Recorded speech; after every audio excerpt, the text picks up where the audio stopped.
Con la pubblicazione dell'avviso di avvio del procedimento prende concretamente il via il percorso che porterà alla riqualificazione dell'isolato di Santa Croce nel cuore del centro storico di Agrigento. È un passaggio fondamentale che segna l'inizio delle operazioni propedeutiche alla realizzazione di un progetto ambizioso e necessario. Il nostro obiettivo è quello di ridare dignità e bellezza a un quartiere da troppo tempo segnato dal degrado e dall'abbandono.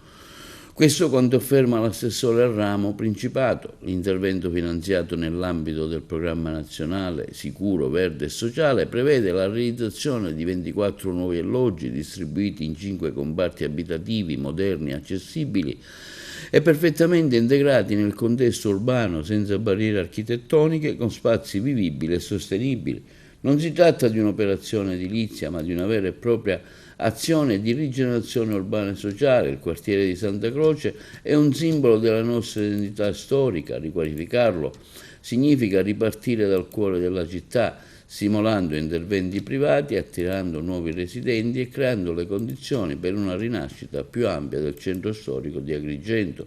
Questo progetto, insieme a quello di Terravecchia di Girgenti, rappresenta il motore di un processo di trasformazione profonda in linea con la visione dell'amministrazione comunale, un centro storico vivo, attrattivo e funzionale che torna a essere spazio di vita, cultura e comunità.